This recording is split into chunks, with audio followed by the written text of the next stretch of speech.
Hi, and welcome to Real Doofs. I'm Drew. I'm Brian. And I'm Laura. And this is our pop culture movie podcast. And y'all, this is another good one this week. Just to let everybody know, before I even ask how my friends are doing, I'm just going to keep talking, riffing through. Riff, we kind of abandoned for this month the fan votes just because we missed getting in some really classic pop culture movies on our list, and not that we weren't really getting that, but there was just a wide variety, and we wanted to hit a few things that really kind of touched back on what the podcast was about. So this month, Laura and I we kind of found our zen place, and we're like, what are yeah, there are things we haven't seen too, but it makes us happy to introduce things to Brian that are like really classic things. So, you know, we picked 2 movies this month, and we're watching another really good one today, and I'll jump into that in just a minute. But and also, Laura, Brian, you said this month, but like by the time this episode comes out, just given the backlog I have on my editing plate, I think that I'm not sure where this episode will quite land and what you've listened to get here. I didn't say the name of the month. That's true. So, that's true. You know, we'll keep everyone guessing. Yeah, it's summertime. Yeah. Yes, exactly. We're busy. Maybe it's still summer when they. It's true. To be fair, I don't think we've dropped an episode in the month that we're in yet at all. Yeah. I think I can scrape. I think I can scrape it in. Either way, right under the wire. Either way, Brian, you know, we always have faith in you. An episode will drop when it drops. Just you know, give Laura and I a beat to know it's coming out instead of surprising us. We're like, ooh, we get to listen to an episode you're today. Gonna get like 8 episodes all in one day. I love it. How are you both doing? Good. Yeah. I'm excited to be here doing this with you. It feels like it's been forever, even though it's only been 2 weeks. I don't know. Yeah. Time is flying by in a weird way. It kind of is, isn't it? You know, I can't even literally things are happening that are just crazy. Like in a week and a half, my kid starts preschool. Like oh my god. Yeah, and he it's very strange. Like that's a thing that's actually happening in life right now. Like because how is he old enough for that? That's not possible. I don't know. It doesn't make sense. None of this does. I think we're in a different timeline. I'm not sure. But a lot of cool stuff going on. I still have not seen Barbie. Okay. Brian has seen it. Laura has seen it twice. Laura is out twice. Doing you saw it twice as well? You saw it twice? What? Yeah, I took my parents to go see it. Yeah. I took my mom. Yeah. Yeah, we all wore pink, including my dad. It was very fun. That's adorable. I literally was going to go tomorrow. Again, when this comes out, it will be much further than tomorrow. But I was going to do tomorrow, but then an odd thing happened at work where a lot of people said they were going to play volleyball after work, and I was like, this dude over here included. He said accepted, so I'm really waiting to see if he actually shows or not. Is this for tomorrow? Yeah. You accepted. No, you're not. No, definitely not tomorrow. I'm actually going to tomorrow. I'm going to go see a basketball team play basketball. That seems and I don't remember which one. Like a professional basketball team? Yeah, it's at Mohegan Sun. We're going to Mohegan Sun. The Suns? I love that you have no idea what. I honestly, I forgot. I completely forgot. I'm not the one who bought the tickets. I was told once about it, and I was like, neat. If you could politely decline the invitation you accepted on Monday, that would be very helpful. So you should be very proud of me. I actually played volleyball on like a team on the weekend. Sunday, yeah. I played at there's a community college near me, and it costs like $10, and you go in, and it was like a team of us who played against a bunch of other teams. And I'm proud of you. It was rough because they were all like very good. Yeah, they were like. High school, college level volleyball, but like they were very good at volleyball. Oh, and I hit it a couple times. I'm proud of you, bud. I am. Good for you. So when I come back, watch it. I'm excited. So the movie we're watching today does not involve volleyball. No. However, it does involve a competitive sport. Two, actually. There are two competitive sports that our character plays in.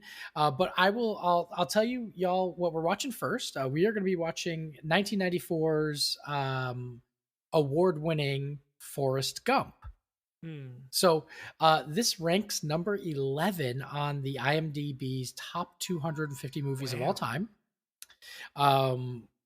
Which we also watched the number 1 movie on that list recently as well. But before we start this, I was trying to figure out a game. I really wanted to come up with a game to play here. I was trying really hard, y'all. I really was and I even came up with the name of the game, but I just couldn't figure out the logistics. The game was going to be called Hanks for Nothing. And I was debating, do I go through Tom Hanks's filmography and pick out each time he played a detective, a pilot, a professor, and then give you a quote from a movie and have you guess which character it was? I was thinking of a lot of different things. I ran out of time. I just couldn't come down with it. So Hanks for Nothing will come back at some point. Okay. But it's not going to be today. Today, I think I'm going to do something a little more sentimental, maybe a little more something that's more about us. Sometimes our audience likes to hear a little bit about us. Okay. So today, in honor of our co-host Laura's upcoming birthday, which is coming up soon, I have 3 questions that I want the 3 of us to just answer to kind of about our birthdays, past birthdays, things like that. Okay. Past, present, future, things like that. Okay.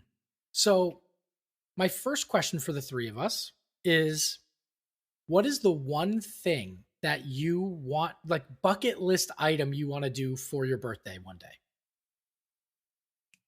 For your birthday, it's something for you specifically. You can share it with other people, but what is the one thing that you really want to do? Obviously, sometimes you get, friends, family come through and they're like, we're going to do this, we're going to go out, or surprise. But what's one thing you personally want to do at some point in the future for your birthday?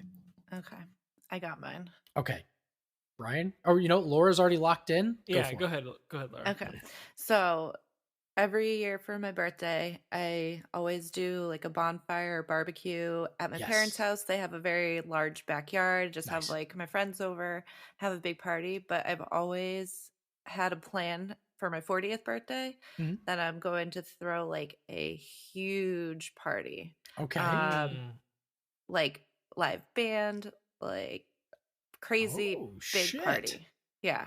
Not at their house.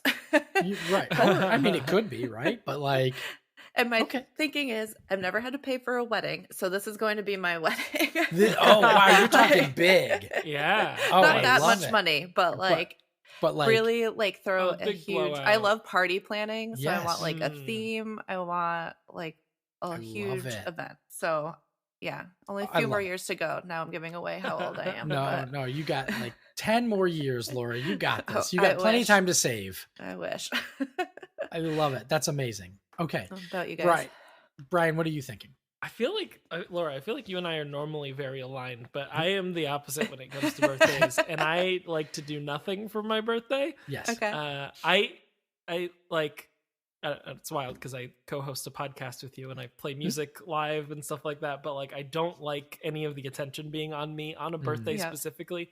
Just a weird thing. So for my 30th last year, I did Saturday morning cartoons and cereal with my wife and her younger brother. So we just hung out all day and watched some 90s Spider-Man, and we had 8 different boxes of cereal, and it was nice. It was a blast. I do think eventually I'd want a big trip. Okay. Italy or something like that. Me and my, just something small, even just me and my wife, but going to Italy or going to Japan or something would be a lot of fun. But yeah, some sort of trip. I love that. Okay.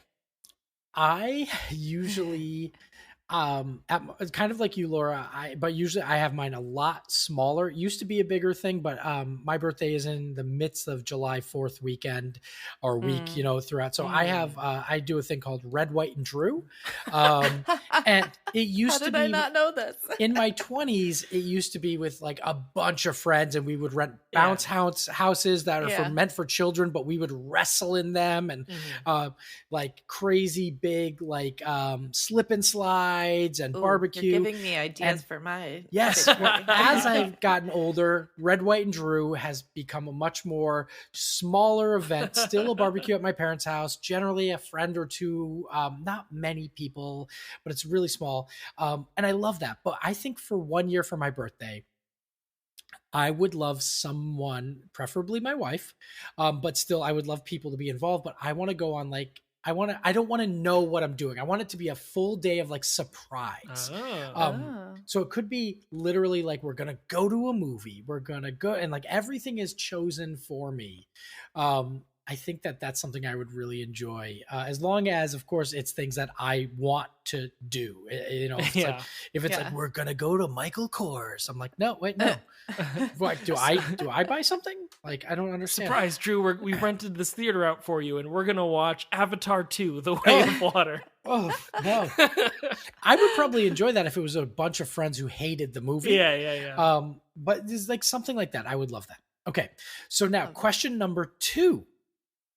What is the most memorable birthday experience you have ever had? And I'll go first. I have it already lined up. Because I kind of knew these questions already. Yeah, it's a hard one. I'll let you think for a second, but I got mine.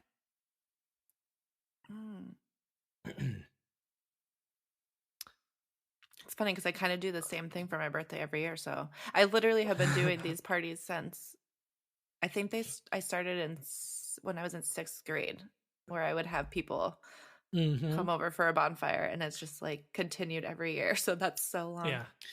Mine is like, I've had great birthday things. Like when I turned 30, Kristen literally like for 30 days gave me a small gift every day. And I was like, that's amazing. Yeah. I got like an awesome shirt, and I got like all these different things, and like a cookbook for when I was running and stuff. But the most memorable and sentimental thing, I was between the age of 8 and 11.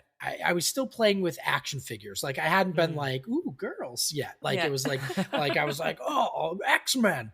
My mom woke me up at the time I was born. It was 4:20 in the morning, and she gave me a treasure map and told me to go follow the treasure map.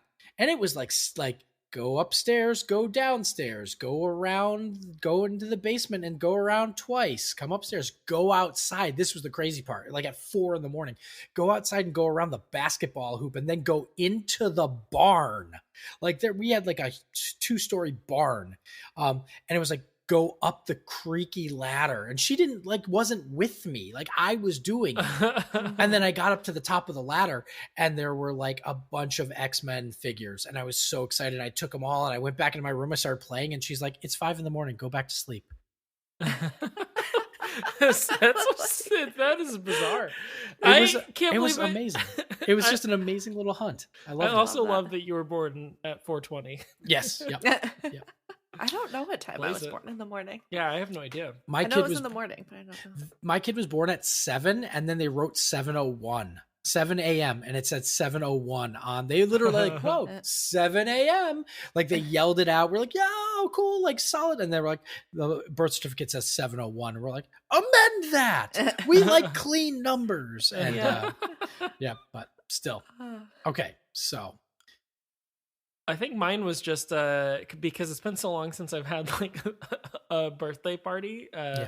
When I was a kid, we actually used to live in Rhode Island, and in Fall River, there's the USS Massachusetts, which is a big old battleship. I had my birthday on a battleship, so we had like my mom made us all custom little sailor hats, and I got cool spy glasses where you could see behind you. Yeah, it was a fun time. All my friends got to go in a big battleship. I love it. Little battleship. All right. Laura? Having some I lost my headphones. Okay. Hold on. Sorry. Okay. No worries. We'll do a clean splice. They look like they're on your head. We're gonna have to cut this out. And I missed Brian's birthday story. He commanded a battleship. I kind of did. Okay. I invaded Rhode Island. Almost there.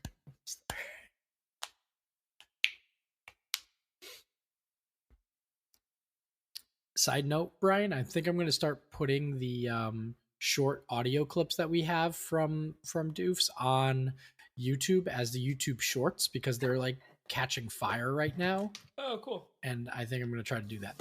Nice. Again, this is all cut anyway, hopefully. Yeah, no, I'll hopefully remember to cut all this. Yeah, I'm still editing. I got all the movie portions at like 30 minutes right now. So nice. I'm just trying to cut that down to like 10. It's fair. Laura, are you back? Can you hear us okay? Yes. Brian lived in Rhode Island, and he had a birthday party on an actual like docked battleship. So like he was the commander of his little party. Yeah, it was pretty neat. We got to like eat on the battleship in the barracks and everything too. Love it. Love it. Okay. And Laura, what about you? So I guess maybe it's not my most memorable, but it's the one that's coming to my head right now, was probably one of the first like parties that I had, either like 6th or 7th grade. And my dad used to have a tractor, and it had a big trailer on the back. So he set up like a huge hayride for us. Oh. And they live on like a dead end street. So he took us like all the way down the street on this huge hayride thing, and then all through the woods for a really long time. And it was really fun. And then I also don't know why this memory sticks in my head. We used to, I don't know if either of you, when you were younger, played with Ouija boards. Probably just me, knowing how much I love spooky things. Yeah. But we have been playing with it. And when we came back from the hayride, it was just gone. And we thought we were like so freaked out. Turns out my mom hid it on us to be funny. Oh, that's funny. That's awesome. But that just sticks in my head. That was a really fun one. Yeah. I love it. All right. Last question. Okay. What is the coolest gift that a friend has given you? And it doesn't have to be the best gift or anything like that. Just what's something that comes to mind that's a cool gift that someone has given you? I got a gift certificate for a tattoo. That was a pretty cool one. Nice. Okay. Yeah, because I've been talking about getting a tattoo for probably like 10 years. And then they were like, here, shut up and take this and do this. It was more like a dare. They were like, you better go. Coolest gift that a friend has given me. I'm trying to think too. This is one I didn't prep for. Zacher, our friend of the podcast here, Zacher, is he and I usually do like on our birthdays, we usually give each other, it's like a customary thing to give each other like a funny t-shirt. And every year we always are right on task of what we are into at the moment. So like, Jeff, and it's always something silly and stupid and something you wonder if you should wear in public sort of thing. So it's always a tradition. I do like tradition. So that's one of my favorite things, is just getting random t-shirts from Jeff. I love that. Mm-hmm. Yeah, I don't, I'm having trouble. I'm blanking on mine. I know me and my friends have done random stuff, but we're not very consistent with birthdays. So it's just every once in a while we'll get each other something. Yeah, no, I can't remember. I think, I think my wife got me a really cool, she actually got me the like guitar amp that I've probably used the most in the last 8 years. And it still sits. It's just this little tiny thing that sits on my desk. And I use for like, I've used it for years and years and years. And it's like the most memorable because it's just the most well-used gift I've ever gotten. Yeah. And it was a complete surprise too. Sweet. I love that. So, and then the last thing I wanted to show you both, I found this really funny video, a birthday related video. So I'm going to drop the link in the chat here, but I just want you both, like, when you get it, just click on it, make sure your volume's up, and just watch this, because this made me laugh so hard today when I was looking for random things. Okay. And I have to see what you think. So there it is. I'm nervous. Why? I don't know. It's not like we're on our work computers, right? I'm like, did Drew find a video of me somewhere celebrating my birthday? No, never. Because that would be probably You're going to terrifying. like it, though. You're going to love it, I think. Just play it. Just go. Is this going to be my new favorite birthday present ever that I've gotten? I don't know. Laura. I'm going to cry, Drew. Hi. This is your reality TV boyfriend, Shane. Sorry, I'm going to get my hair right here. So I look good for you, girl. Sorry. I'm going to cry. Are you watching? Ryan, Andrew, sorry. You know I'm not good with words. Air names. They told me it's your birthday coming up. Or even today. So I want to wish you a very, very, very, very, very happy birthday. And also that you are a big Dirty Dancing fan. My mom got me on Dirty Dancing. She said Patrick Swayze was the man. Why is he so chaotic? Like, the man back in the day. Like, everyone was swooning over him and everything. They told me that you're going to do a dance. You're reenacting the final, like, dance. Where he, like breaks out. He goes, time of my life. That was horrific, but nonetheless, that was a special little dance for you. But just a little tip, not tip, but like FYI, or just a little fun fact. I like Hungry Eyes better. I'm a big Hungry Eyes. That scene where they do the first like dancing thing and she like goes like this and she like caresses his body. That's sexy. That's my favorite part of the movie. But have so much fun. Nonetheless, I'll waste your time all day today. So have fun. Happy birthday. Mwah. Brian and Drew, love you guys too. That was the best thing I have ever seen in my life. I'm literally crying. Oh my God. Brian and Thank you so much. We have been planning this for months, literal months. And the best part of this entire thing was when Brian, when you go through the cameo, which, by the way, if obviously you didn't see that or hear that, but please share the link on wherever we can. Because anybody watch it? Okay, yes, we need to share this when we. Which post also, this episode. Laura, I will send you the actual video clip too, and so you don't have to go through a link. This is amazing. But we got Laura a cameo from Shane from Love Is Blind, and going through the description of what you have to fill in, it asks you all these questions, and it was like, what is Laura like? And we were like, obviously she likes the fact that you talk about crop tops, but he skipped on that. I mean, he was wearing a crop top, kind of. It was amazing. But it said, what is Laura doing for her birthday? And I had this conundrum. I was like, Brian, do I try to find out what Laura is actually doing for her birthday? Or should we come up with just something completely off the charts? Oh my God. So we decided that you would be learning the final dance routine from Dirty Dancing. I was wondering why he said it. Yeah, we were like, she's going to a camp to learn how to do the dance from Dirty Dancing for her birthday to reenact it. But the fact that he knew Hungry Eyes, he actually knows Dirty Dancing. Yeah, he does. Yeah. So that was so on brand for him. Like, I don't know if that's truly how he is, but if he just puts that on, that's fucking fantastic. I'm still crying. That was so great. Thank you guys. Happy birthday. That's Laura. now my new favorite birthday present I've ever received. I couldn't ask for anything more. Chris is gonna be so jealous. I have to say this to Chris. Yeah. Oh, yeah. He is going to enjoy it. But yeah. So. Oh my gosh. Happy birthday to you. Oh, thank you. Oh, I think I've got a little someone knocking on the door here. Hello. Our new preschooler is visiting. Hi, our new preschooler. Yeah. Hi, bud. Are you going to be going up taking a bath soon? Everybody's getting behind the scenes in our personal life. I know. Today. This is a very personal episode. Oh, hold on. All right, let me just. There he is. Say bud. Hi. Can you say hi? Hi. Oh, Yay! good job. Debut. Okay, all right, you go see Mama. I'll come up and see you in a little bit. Okay. Oh my gosh. Okay. Bye, babe. This is gonna take me forever to come back from to compose myself. Oh my god. Some of the alternates we were going to tell we were just brainstorming, but we were like, Laura might be going to a space camp for her birthday. That might be fun for him to talk about. We didn't know how we should indicate your age to him.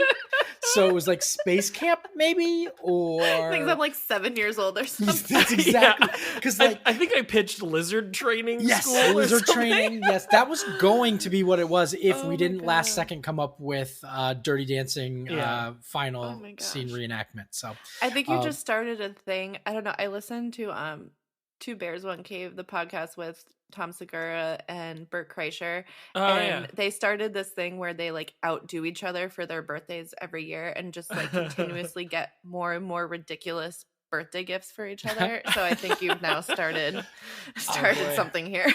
I for a friend had a running birthday gag, or it was a Christmas gag for a decade. He made me watch a terrible movie in theaters when I used to manage a movie theater. I was like, let's get it together. Let's watch a movie. And he's like, I want to watch this movie called Hall Pass. And it's like Jason Sudeikis. And it's a terrible movie. He thought it was so funny because of how much I hated the movie. Yeah. So every year for Christmas, it started where I got him a copy of it on DVD. And then the following year, I got him 2 copies of it on DVD. Yeah. And then I got him 3 copies. And then I started getting creative and having specialty items made for that actual movie. I had custom brickheads made. I had the poster on a humongous throw. So I went with it. Yeah. I got a signed picture of Jason Sudeikis from the actual movie poster. It was so I love that it's a trend with your friends to find a movie that you hate and then just inundate you. Never let it go. Yeah. Essentially, yes. That is it. Oh my god. But yeah, Laura, again, happy birthday. Thank you. We love you. Amazing. So, yeah. Awesome. But we're really also here to talk about Forrest Gump. So I think it's a complete 180 from Shane from Love is Blind. Yes, Shane from Love is Blind is our Forrest Gump in real life, but no. Shane really is like a box of chocolates. He is. So right off the bat, Brian, you haven't seen this, but you know a lot about it. I feel like I do. This is one of the movies that I feel like was on TV a lot, and my parents would watch when it was on. So I've definitely not only do I feel like I've seen clips and stuff, but I've seen it, I feel referenced in a lot of things. There's a lot of quotes from this. And I also just feel even just there's gifts and there's restaurants and all sorts of permeations into pop culture, this film. When you said restaurants, that took me a second. Then I realized. Yeah. Well, I mean, look at the title. He's even, So one thing I want to just bring up here, this is directed by Robert Zemeckis. Zemeckis, we have watched on this podcast, he is the director we have actually watched the most movies from thus far. Which is wild, because I feel like I knew his name before this podcast. Every single time we watch a famous director, I think Spielberg, Lucas, Scorsese, Coppola. I would have never thought of Zemeckis before this podcast. Right. So the amount of movies we watched was pre-Laura, but we've watched literally 4 other Zemeckis movies. This will be our 5th Zemeckis movie on this podcast. Do you remember any of the movies he did that we watched? 3 of them are Back to the Future. 3 of them are Back to the Future. And Who Framed Roger Rabbit is the other one? And Who Framed Roger Rabbit? Yes. So we've watched arguably some of his most famous stuff, and this is going to continue that trend of Zemeckis. Amazing. Okay, so Laura, you are well versed in this film.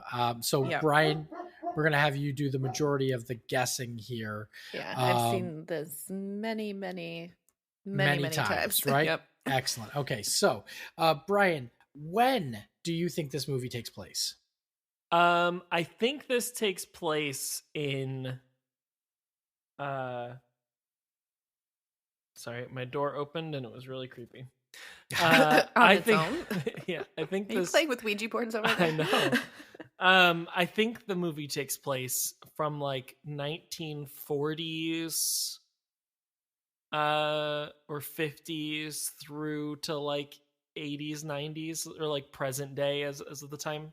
Like I think this follows the life of a character Tom Hanks is playing, named Forrest Gump, and I think it follows his entire life. So I think it's probably born in 40s or 50s, all the way up till like 94 is when it probably ends. So so it follows his entire life. So he's dead at 50.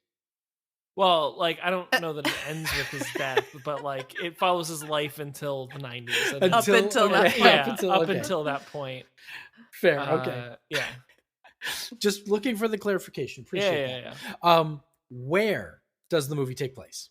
I think he's got a Southern accent. So I think it starts in like the American South. I think he travels a lot. I think that this movie goes everywhere. Okay. Goes everywhere. You mentioned a Southern accent. Is this Southern accent going to be more or less like Nick Cage's accent from Con Air? I feel better like, or worse, I should say. Or same. Or different. Yeah. So many options. I think Mr. Hanks will do a better job with the accent, but it will be. I think it will be funny. I think it will come up. I think it'll be very thick in some areas. Excellent. Love it. So who is in this movie? Who do you know is in this movie? You obviously know Tom Hanks is in the movie, right? Yeah. I actually don't know any of the other actors or actresses. Okay, cool. No fucking clue. You saw Bubba in Con Air. That was the only. Oh, yeah. And I already forgot. Yeah. I already forgot that. I do know the two characters. I know Bubba Gump. Bubba.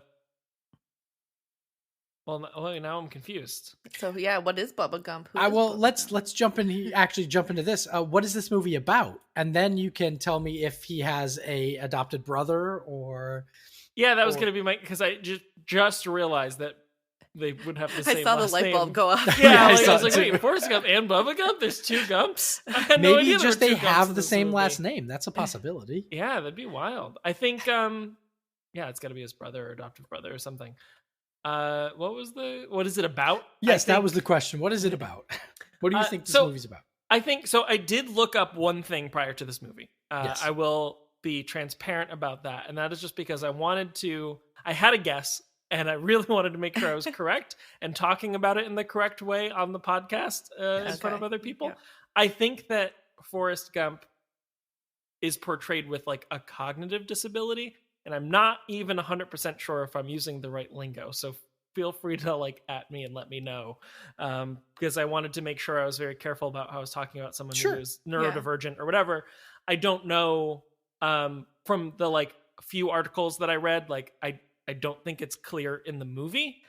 I was going to say that. It's a very generalized like cognitive disability, but I think that because he is like portrayed as different, I think that like I think the prime portion of the story here is that like when he was younger, he's maybe bullied a little bit at school. And there's like a scene where he runs, and that's where you get the Run Forrest Run scene.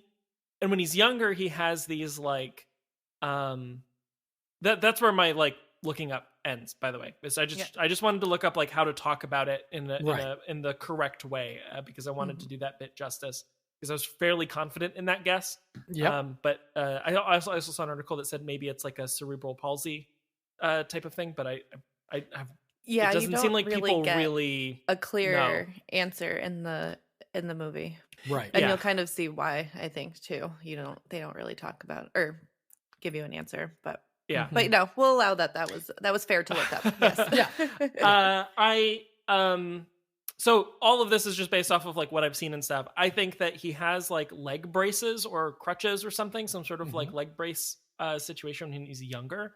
And I think he's like bullied at school. And there's a scene where like he tries to run and he gets made fun of. And then I think like later these bullies come and he starts to run away from them, and they're like, and I think like one of his few friends or something is like, "Run, Forrest, run," and that's the quote that everybody quotes.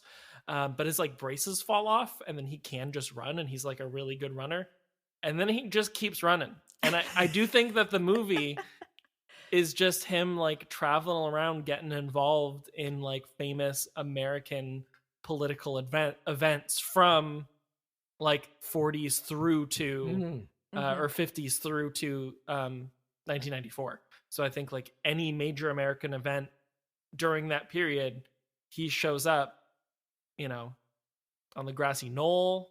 No, I don't think so. I don't think he shoots JFK in this movie. Wow. Well, you never know. I've never known. Yeah, but like, I don't know, Mars landing, like he'll be involved, or moon landing. I think he'll be involved in that somehow. Well, yeah, in the sequel, Forrest Gump 2, he goes to space. Yeah, he becomes employed at SpaceX. Okay, I love it. So yeah, I think that like we'll see him fight in Vietnam. I think we'll see him maybe something with JFK. He'll meet some president, one of the presidents. Reagan maybe feels right. Are you sure you've not seen this movie before? I haven't, but there's a lot of the stuff that shows up. I know that there's a scene with him on a park bench where he's like, life is like a box of chocolates. You never know what you're going to get. They quote that, Pam quotes that in The Office. I think that, so there's these other two characters that I know about. I think his like love interest is named Jenny. And I think that I'm just now realizing that this is maybe like a brother or something, or cousin named Bubba. But I don't know anything about that other than like Bubba's dream is to open a shrimp place, and then by the end of the movie opens up a shrimp restaurant. And now they're at any like tourist center, and like real life, you can go to a Bubba Gump Shrimp Co. at like Universal Studios in Orlando or whatever. Have you ever been to a Bubba Gump Shrimp? No, I don't like seafood, and I feel I feel like chain seafood just sounds even less appetizing to me. Like, I don't want to eat I don't want to get seafood at like a Red Lobster. I went once in college, but in like San Francisco, I think. Yeah. And I have zero recollection of it, other than they have these signs that you would flip over that if it was red, like leave me alone. If it's green, come over and we need help. Up. That's the only thing I remember. Load me up with shrimp. I went in Universal in Orlando, and it was amazing.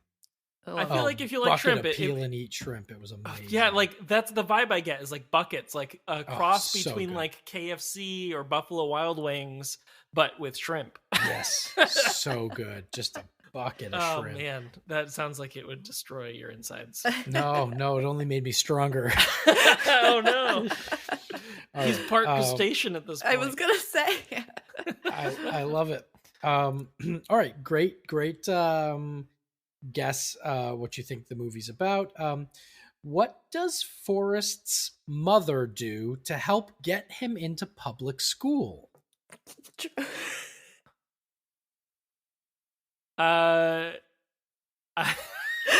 Just based off of Laura's reaction, it is just the most obscure question to ask from the movie, but it's hysterical. I would have never thought to ask this, but I'm so glad that you did. Does she like bone the principal or something? Let me just quote you on that. Bones the principal. Maybe my face gave it away. Brian, what does Forrest's dad do? Or where is Forrest's dad? We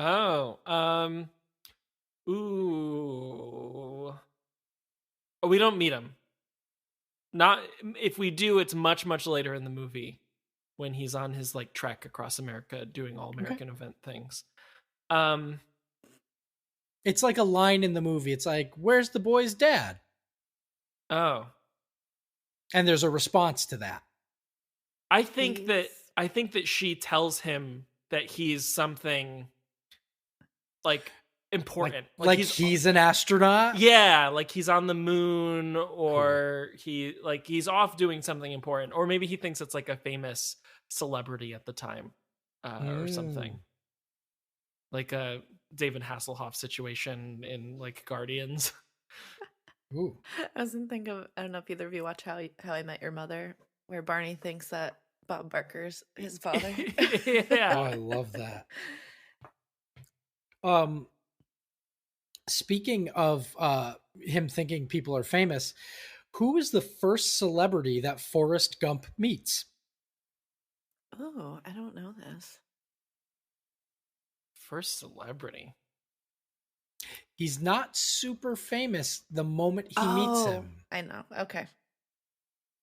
But he will be moments later. I have no clue. Can we give a hint? No. Of we the can't category give of any celebrity? hints.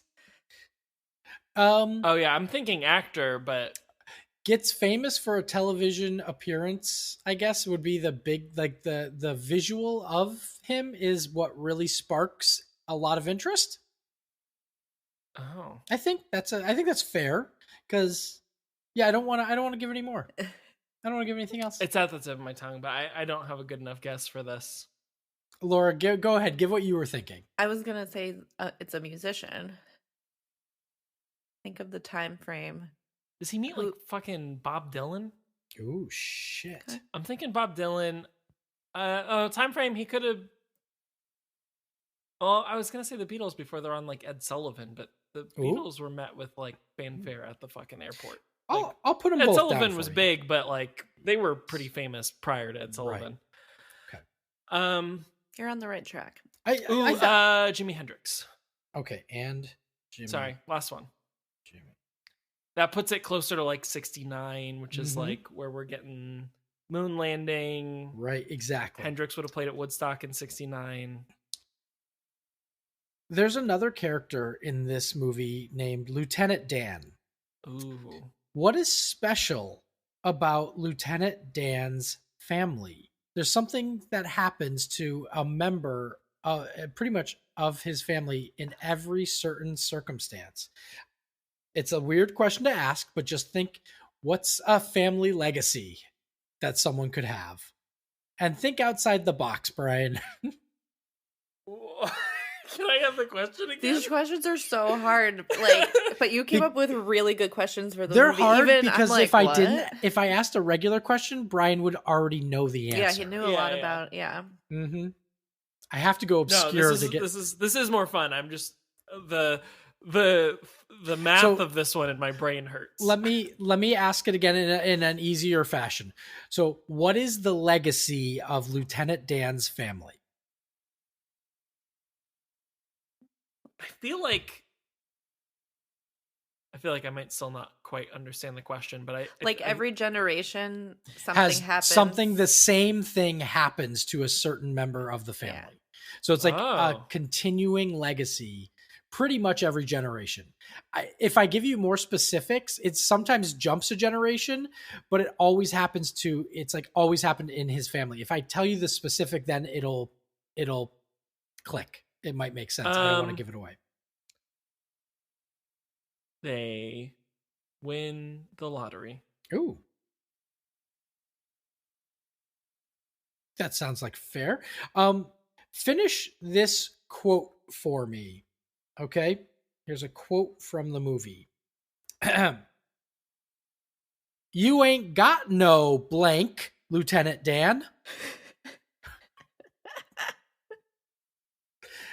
Again, Brian, I'll repeat. You ain't got no blank, Lieutenant Dan. Satisfaction. No. Legs. I feel like this is a Vietnam. I feel like this is a character that he probably meets in Vietnam. I'm sorry, did you say eggs?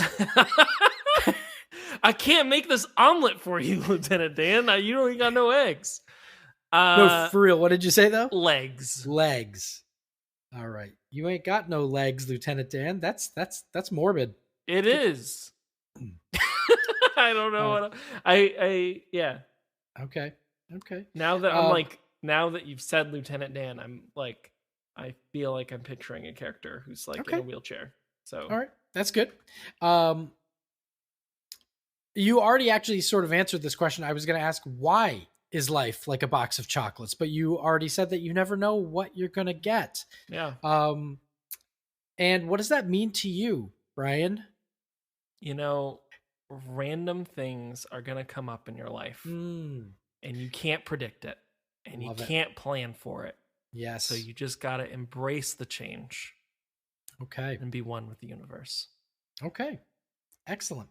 2 questions left, and Deep then thoughts with Brian. Yeah. I only have 2 questions left for you, and then we can take any last things. You had mentioned something about him possibly being on the grassy knoll or meeting Kennedy. My question for you is, how many presidents do you think Forrest Gump meets? Now I think all of them. From 1940 to 1990. No, when he dies peacefully. Yeah, all of them. I think is it cheating if I look up exactly who were the presidents during that time? I wouldn't even know. Well, I mean, generally you have either a 4 or 8 year span of being a president, right? Let's see. True. He meets Kennedy for sure. Okay. Yeah, I think he meets Kennedy, Johnson, Nixon, Ford, Carter, and Reagan. Jesus Christ. Johnson, Nixon. I don't think he meets Bush. So I think it ends with Bush. You said Ford and Carter? Yeah, Ford and Carter. If he doesn't meet all of them, Kennedy, Nixon, Carter. Kennedy, Nixon, Carter. Okay. Love it. All right. And then finally, my last question. What company does Forrest Gump invest in early on? I feel like we talked about this, didn't we? I think we did. Investing in a company during that time frame. Gotta be Apple. Apple, I feel like, is the go-to joke if I was a writer. Apple's the one that like people didn't expect, and it blew up with the Apple II. Right. And then they're mad that they didn't do it. Yeah. Yeah. Mm-hmm. Okay.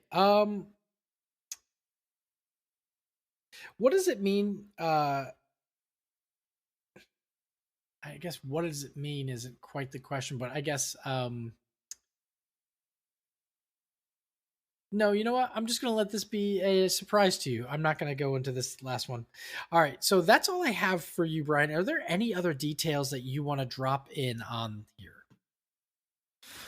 I don't think I can think of anything else. I think that I've exhausted my you knowledge went through of a lot.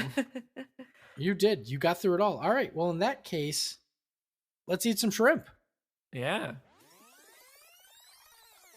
So, hi everybody. Hi, we're back. And that was Forrest Gump. Yeah. So, Brian, what'd you think of this movie? I don't know. I think it was good. I think I liked it. Tell us more. I don't know. Yeah. Explain yourself. It was cool to see all the references to things that I was like, oh, cool. Yeah, feel like I mean, we'll go over the guesses when we go over the guesses, but I feel like I was pretty. There was a lot of moments. It was like, oh, cool, that's the thing. I guessed. Like I was right on. Yeah. I felt like that was good. It was definitely like fantastic acting. Like holy shit. I mean, just Tom Hanks is so good. Yeah.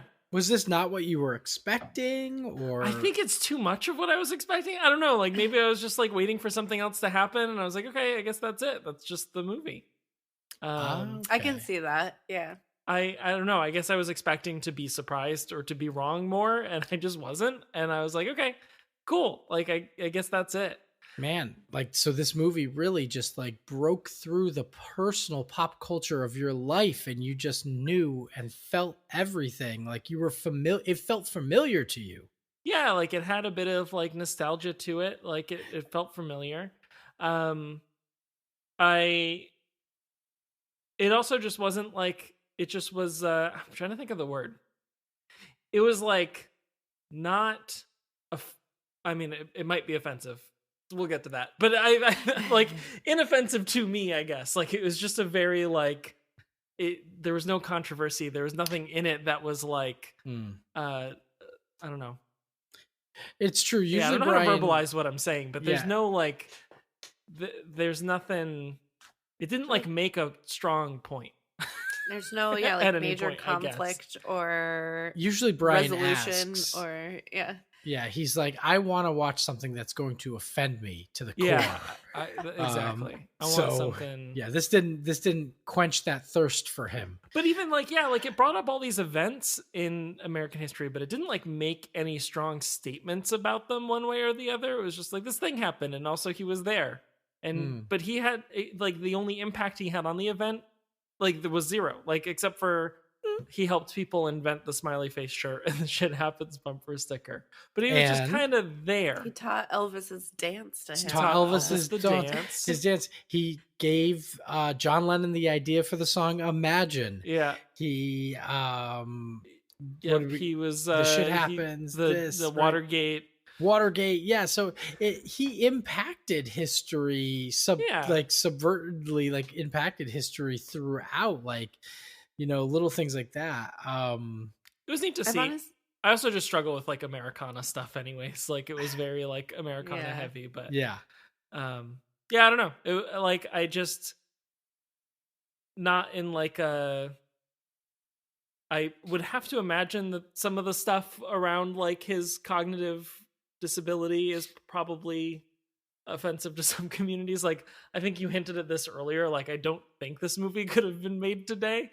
Yeah, he's like his grandfather was like the grand wizard of the KKK and like clearly living on an ex-slave plantation and like makes no points about that. I just don't think that they would have been able to pull that off today without talking about that more.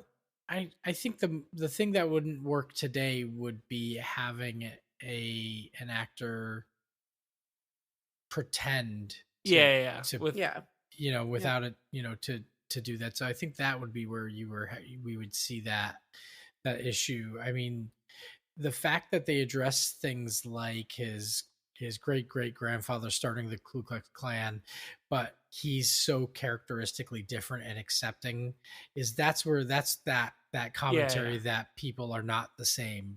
They're not the, you know, and it is very obvious that that house is a plantation house. Like you don't need to address it. You know the area you're in, you know, like I think to show the difference of how they rent out the house and how diverse and inclusive they are to everyone around them, I think that shows that.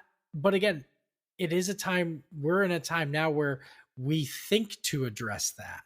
Yeah. Versus, you know, just watching the movie unfold as it goes at times, because we are in a time where that's like, you know, things I don't know how you want to say but it. I think they were trying to like make the point that Forrest has no like he allusion doesn't to even think about any of those things just because he doesn't know any better, right. But like also that makes him like a good person because he's just like Governor Wallace blocking the school from the students from coming in, and she drops her notebook and he goes and gives it to her because he doesn't see a prejudice or a racism. He just someone drops something. And his mom teaches him like that everyone, you know, everyone's the same and be nice to everyone, but it just like wasn't the culture then, you know. And I don't think every movie needs to like solve a problem. Right. Like like that's just not the point of a movie. Like the point is to like tell a story that has like an emotional impact. Yeah. And this is also based after a book. Oh, interesting. I didn't know that. Yes, which they literally, due to the success of the movie, they rushed to write a sequel, which they were going to make a movie off of, but they scrapped it because the book is actually not a good book. I was going to say, I never even knew that there was It's a sequel, literally about his genius son, like him and his... no one wants to read that. No, yeah, it's not like a good book from what I understand. And it's his genius son, like... like helping Elon Musk found PayPal, and then like he's in the classroom when they tell Bush the plane's at the towers. Oh no! It's just all 2000s events that he's like showing up for. Oh no! Let's see. Yeah, I just his son shows up at the Four Seasons with Rudy Giuliani. Oh god. The book is called Gump and Co. Oh no. The image on the cover of the book is Forrest sleeping on a park bench with his with a newspaper over him, and his son like reading, like a young child reading a book. Let me just see if I can find the synopsis. Okay. Forrest Gump captured the hearts in the #1 New York Times bestselling novel, Forrest Gump, and blockbuster film. Now he returns in a long-awaited sequel to the book, hailed by Larry King as the funniest novel I have ever read. A little older. Is Larry King still alive? Is Larry King still alive? Yeah. I don't know. I mean, at the time, I hope he was. Oh, yeah. A little older and a little wiser in his unique way, Forrest is still running, this time straight into the age of greed and instant gratification known as the 80s. Whenever I get really stumped, I go visit Jenny's grave. She tells me she's always rooting for me. The Bubblegum Shrimp Co. has gone bust, and now Forrest is flat broke. He was a millionaire, sweeping the floors in a New Orleans strip joint when a fresh opportunity to play championship football puts him back in the limelight and in the money. But fate turns fickle again, and he's soon out on the road selling phony encyclopedias, trying to raise his son, on earth, little Forrest. Did they write the story using like story dice? Who needs his father more than ever? Forrest's remarkable, touching, and utterly comic odyssey has just begun. In store for him is an explosive attempt at hog farming, his own dubious recipe for adding life to New Coke, an encounter with Oliver North of the Iran-Contra affair, and a chance yet again to go unwittingly twist the nose of history. That's it. That's the description. Chat GBT spit out something like Forrest Gump in the 80s. Yeah. That is wild. Amazing. It's actually rated 4.4 out of 5 on Amazon, but 3.3 out of on Goodreads. I'll trust Goodreads on that. Yeah, I would too, because those are real people reading that book. So really quick then, let's jump into one question here. What was your favorite part of the movie, Brian? Then Laura, then me. Oh, that's tough. The movie had so many good parts, I think. It sounded sarcastic after our intro into this section, but there was a lot of like great scenes. But it was really good. Yeah. I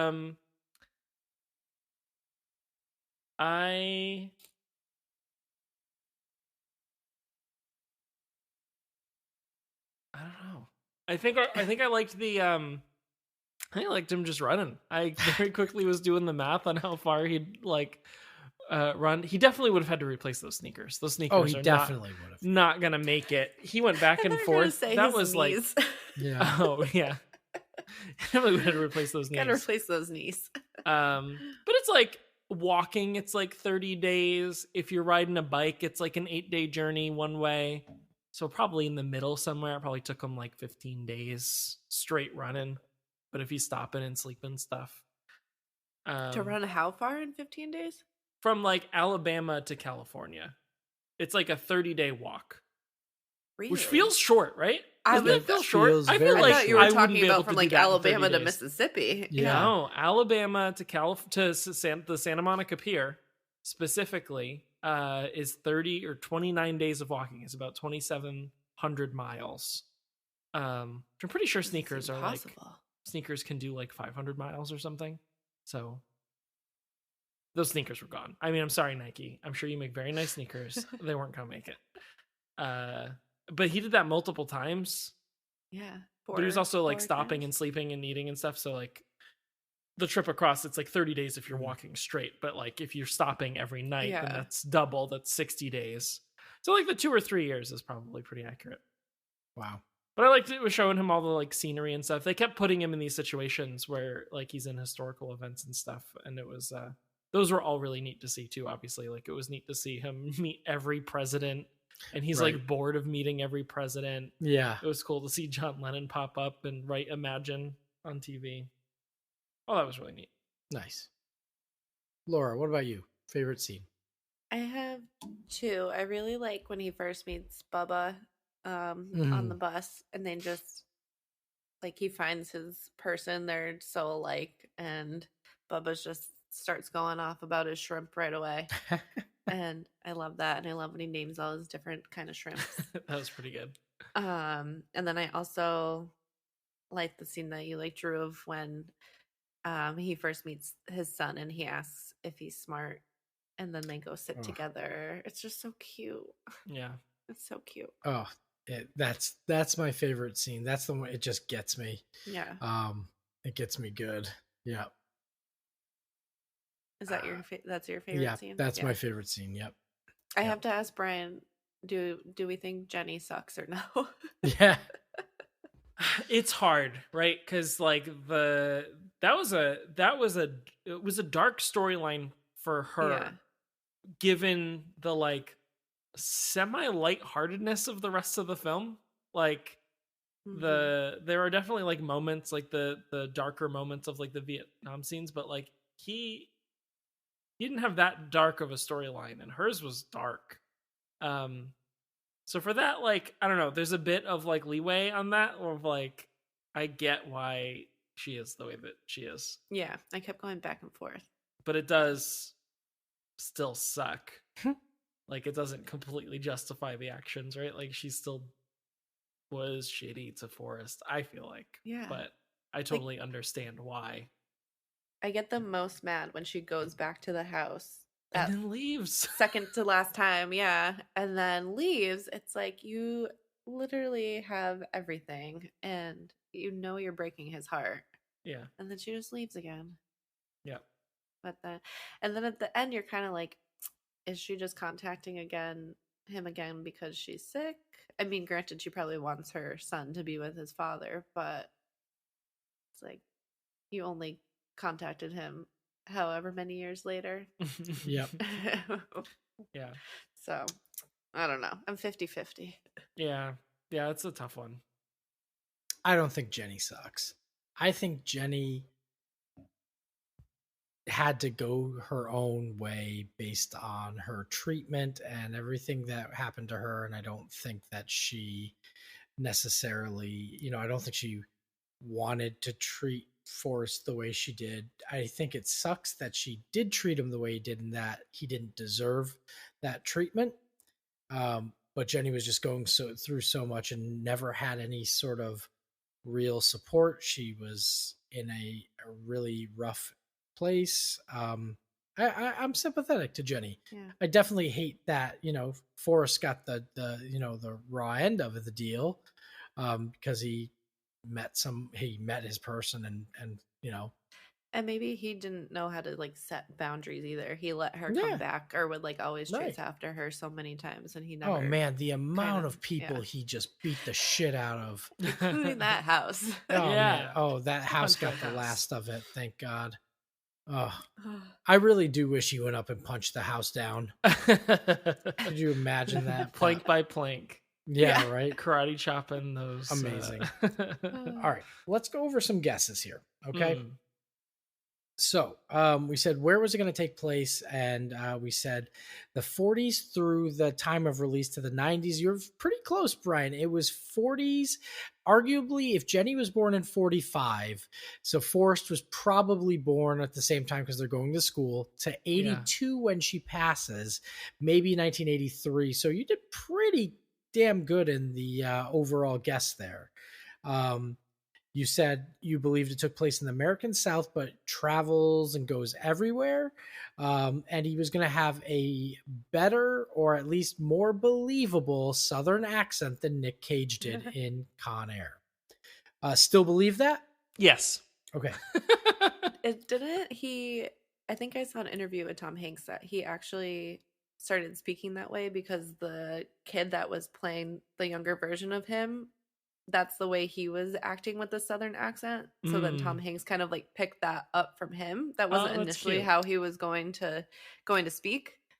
I don't know the process between how he mirrored the kid, but Zemeckis did ask him, he wanted him to get a Southern accent, and he spent a lot of time in the South, just like Nick Cage, and came and brought, learned the certain dialect and certain ways of enunciating and things like that. But I didn't see anything, but I wouldn't not believe it if, to make it. I'm pretty sure I saw that in an interview with him, and like the way he kind of spaces the words out and like slowly speaks. That's how that makes the kid sense. actor was doing it. Yeah. Yeah.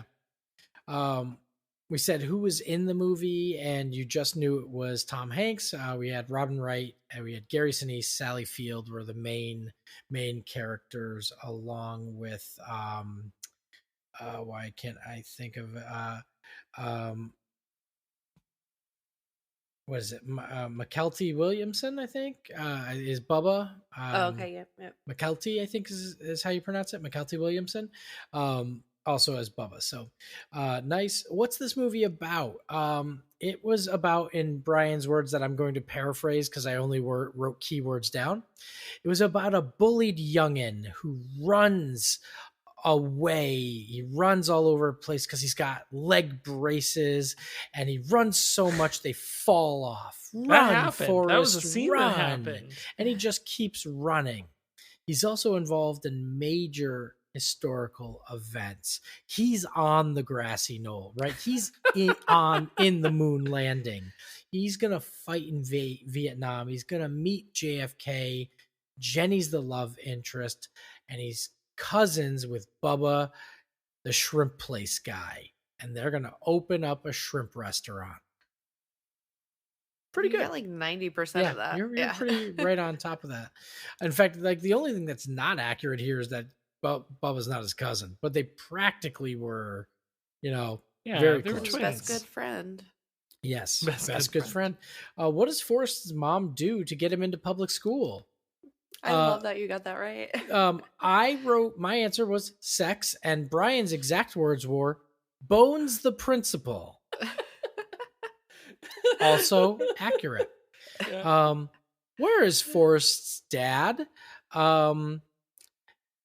We don't meet him. He's in space. He's David Hasselhoff.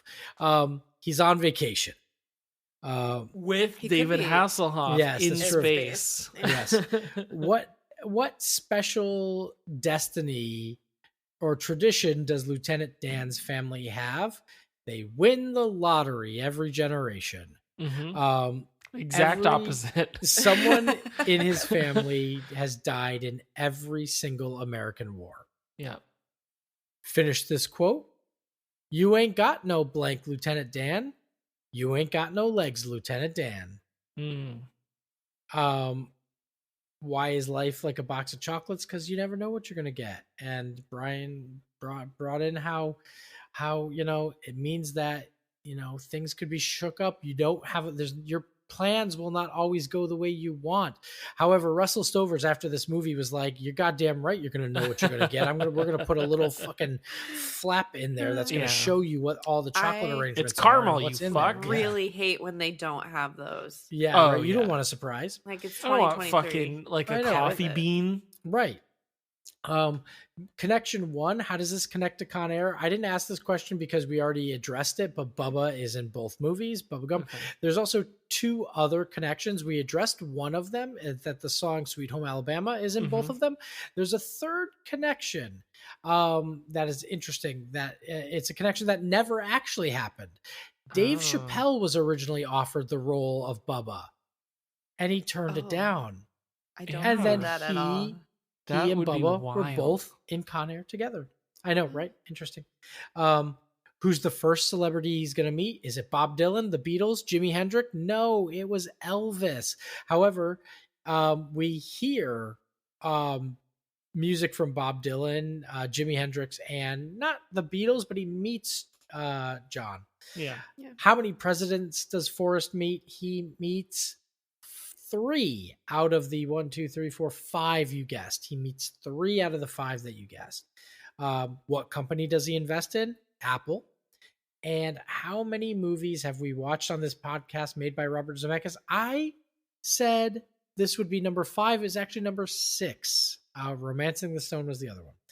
So a few things just to mention after this. Tom Hanks was actually not the original choice for this role.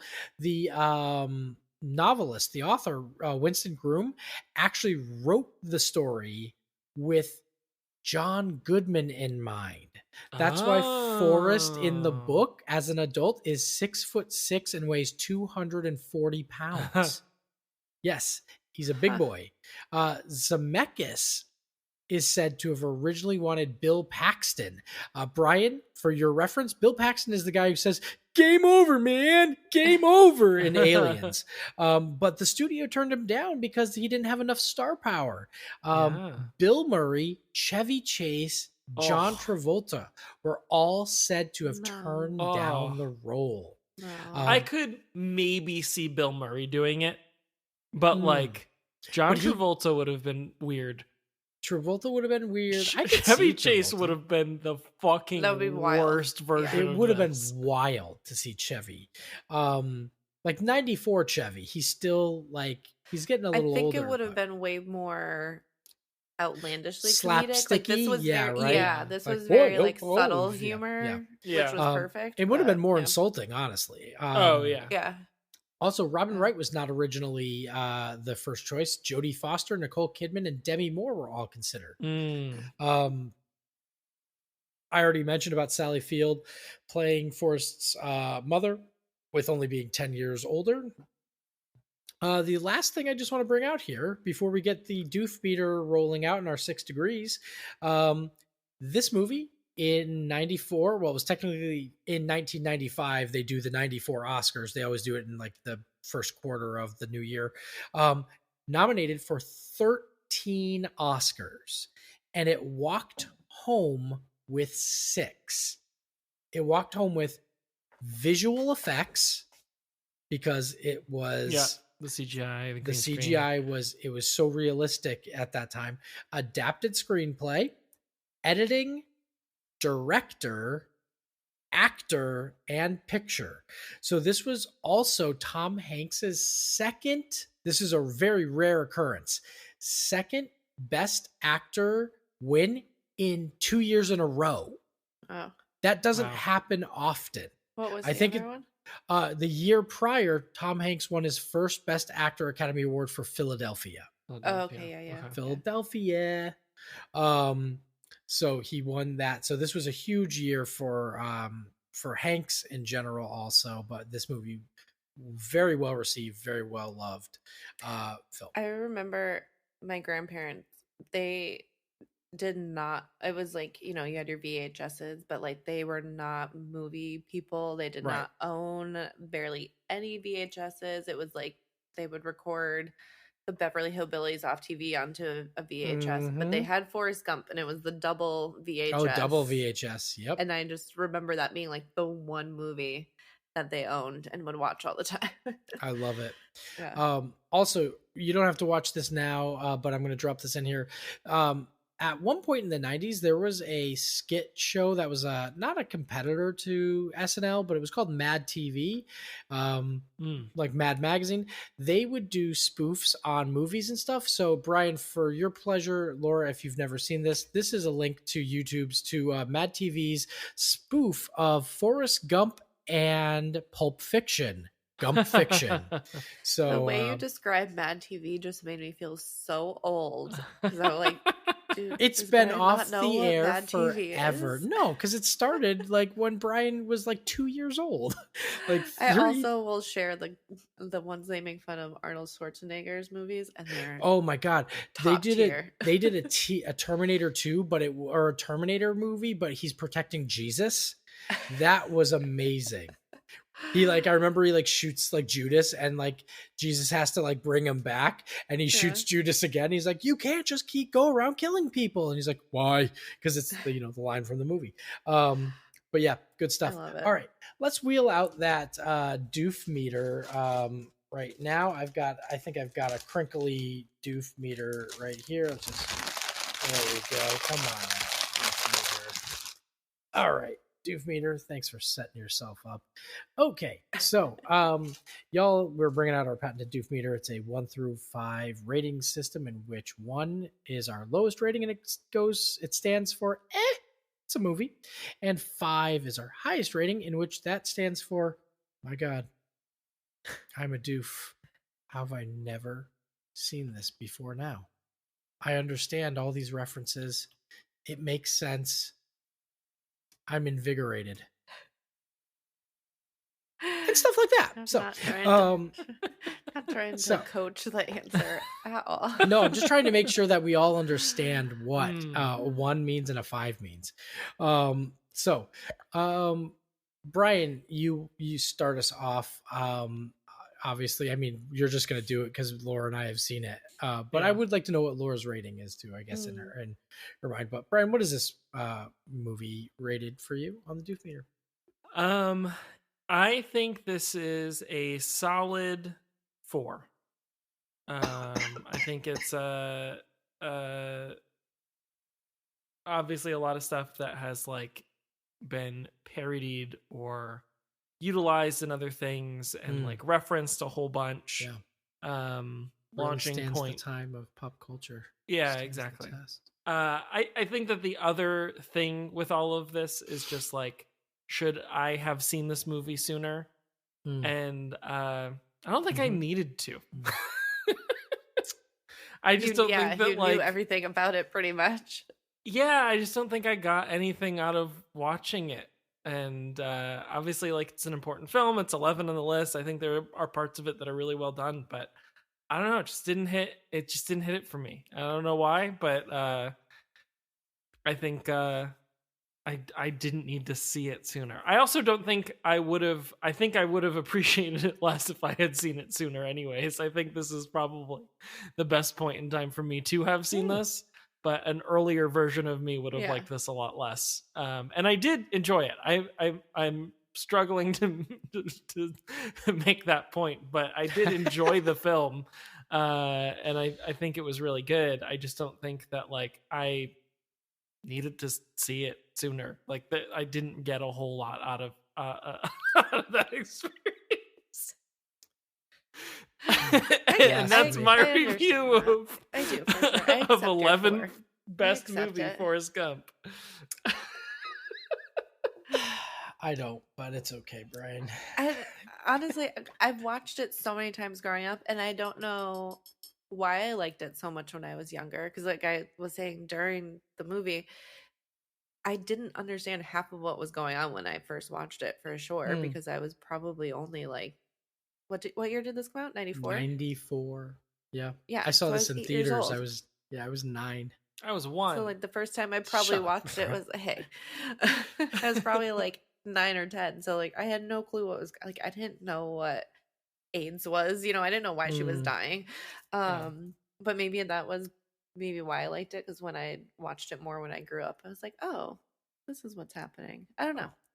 It's also a good background movie. It is just mostly pleasant. There's not a lot of hyper violence or hyper bad parts. Like it is like a nice and mostly music. Like a lot of great music. Yeah. Yes. Like I could easily see this being a movie that I'd put on, like if I just wanted a movie on and I was like half distracted, because you don't need to pay attention super closely.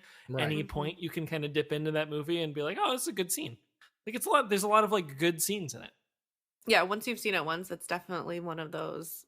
Yeah. Like I always saying, like it's pleasant. Whenever it's on TV, you can just put it on, but cable Very doesn't good. exist anymore. But so I'm a 5. Yeah. Yeah. I have a lot of sentimental pop culture. There's a lot of things that live on with this movie, and it still gets parodied occasionally, or people talk about it, so it still lives on today. It's one of those movies that grows. It still has a following. Yeah, and again, it's a different thing when there's something hits, and also I have to say that it hit a little differently today too, with when Forrest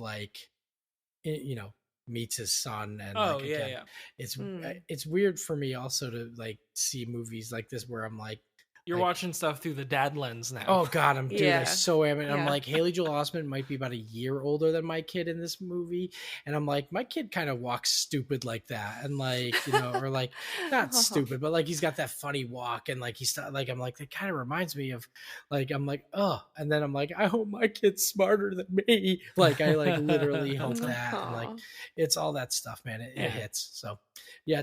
It's a 5 for me, but all right, let me just wheel out this doof meter. We'll get this out of here. I think I got it right here. You got it this time? Yeah. Oh. Sorry, I got it a little wet. Ooh. Ew. Sounds like wet socks. I don't like it. I don't like it at all. That's I need to know what that was. That was a squishy doof. Was it a grapefruit? Okay. Oh, for God's sake. Ew. I noticed you were eating a grapefruit and then a piece of cake and then went back to grapefruit.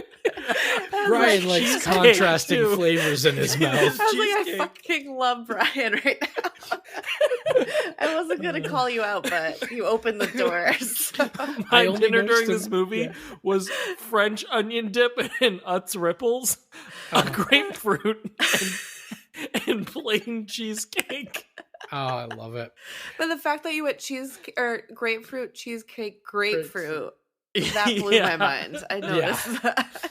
Brian was like, ooh, this is too sweet for me. I need to go to the bitter. Like, I gotta go back. My hands are real sicky now. You're gonna feel great tomorrow. I smell great. All right, so let's finish this off tonight. We'll get a 6 degrees going if we got one. Oh shit, yeah. And I'm we'll ready. go from there. You're not prepared? No, I forgot that we do this. While you're looking someone up, it's just so funny to me why certain things stick in pop culture. Like, why is Run Forrest Run just permeated time, and like you will forever know Run Forrest Run. Yeah. Like, how? Why? It's funny. You're right. And like that one stands out, but like throughout the movie there were lines as they were coming. I was like, yeah, this is a line that's about to happen. Like but I wouldn't have thought of it like Run Forrest Run. Like, but like I literally, as soon as he got on the bus, I was like, can't sit here. Yeah. Like, can't sit here. Yeah. Like, but I'm sure kids nowadays, they probably know Run Forrest Run, but don't know why, or even like what it actually is from. Literally their dad was just like, Run Forrest Run. Like, my name's not Forrest. I'm good. Okay. Do you want me to go first? Yeah. Yeah. So I'm going with Jeff Goldblum. Jeff Goldblum. Uh-oh. Okay. I was like, does that change your... Well, I don't know. I just had to think about it because I was like, oh, they could. Stanley Tucci. Oh. Jeff Goldblum to Stanley Tucci. Okay. Got the timer here. I'm going to hit the button and sound confident. Start. I mean, it's a pretty wide area here. So Goldblum to Tucci. Okay, let's see. Jeff Goldblum, Stanley Tucci. Okay, Goldblum, Tucci. Okay,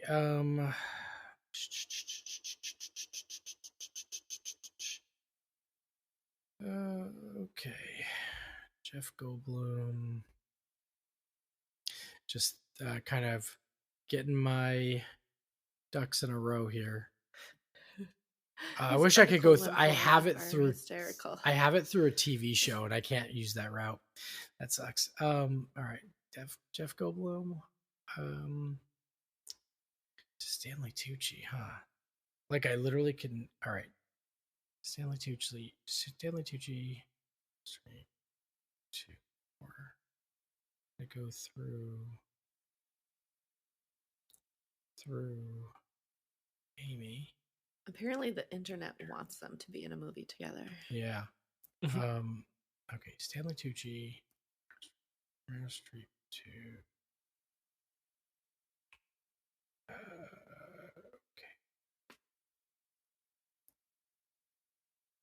Okay. Jeff had Goldblum has such a wide net. I'm trying to think.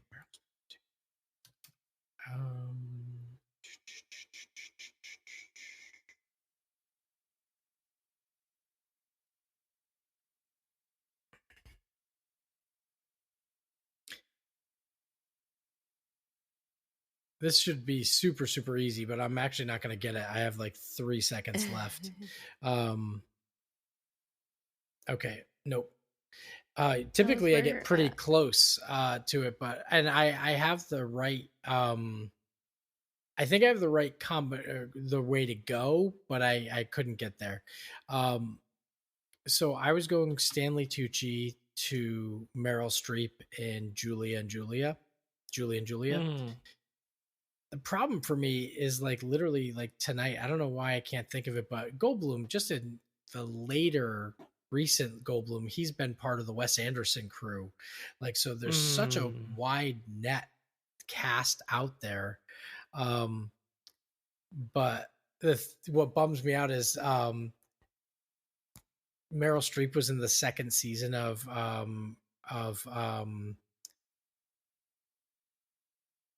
Big Little Lies on HBO, and Laura Dern was in that. Laura Dern, they were in. But I don't go through TV. I won't go through TV. So, you've got. I mean, what do you have? I think I'm done trying to think about it tonight. Honestly, yeah, you're fine. I have Jeff Goldblum in The Lost World, Jurassic Park, with Julianne Moore. And were they in the Hunger Games with one of the Hunger Games movies with Stanley Tucci? Yeah, that makes sense. That's a good one. That's a good. Jeff Goldblum was also in a movie called Threshold with Donald Sutherland. Ooh, but I don't recognize that. That's like an early '80s science fiction movie. Yep. And Donald Sutherland was also in Hunger Games. He was also in thanks, you just told me he was in. I was one of the movies I was thinking of, and I decided to skip it because I didn't even think Donald Sutherland, but Jeff Goldblum and Donald Sutherland were in The Invasion of the Body Snatchers, and so Goldblum, Sutherland, Stanley Tucci through that one. That's a good one. All right, well, it's a fail for me tonight, y'all, but I think I'm just tired. It's late. I'm good. Best efforts. Yes, movie. Exactly. It was. All right. Well, Brian, take us home on this one. Yeah. If you want a box of chocolates, you can head over to realdoofs.com and find all of the links to our social medias, videos of me squeezing grapefruits. I don't know why we filmed those. That's on your yeah, that's what's on OnlyFans. Yeah. Oh, what a good OnlyFans idea. All Brian's OnlyFans is just his feet and grapefruit squeezing. That's exclusively on Butt Sunny with Brian. Yes. Yeah, I'm trying to cross promote. But yeah, follow us. And, we took a little break to do some really, really popular movies that are good movies that I enjoyed the whole time, all of them. And we will probably keep convincing yourself that, Brian. And we'll probably go back to voting at some point, but I have no idea what's next. So keep an eye out on social medias, and we will include you at some point. by the time this comes out, we'll already be voting on the next month one, but it is our September back to school. So movies that are going to be about school, like so we can go raunchy, we can go like fun, but it'll be movies that are high school, college movies. That's going to be next month. American Pie. It's back to school month. Mm-hmm. Clueless. Did you say American Pie? Have you ever seen American Pie? No, I haven't. But I have seen Breakfast Club. I have seen Ferris Bueller's Day Off.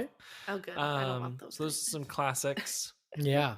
American Pie is a really good one. I didn't think about that. There's yeah, I think you got we'll have a good choice. I have I think I have a list of like 20 movies. Yeah. So we're gonna have to pare it down somehow. I think so. Well, we can get, 2 out there, 2 votes. So hopefully we'll get it. But like, yeah, there's things like 10 Things I Hate About You and Never Been Kissed and Can't Hardly Wait and Clueless.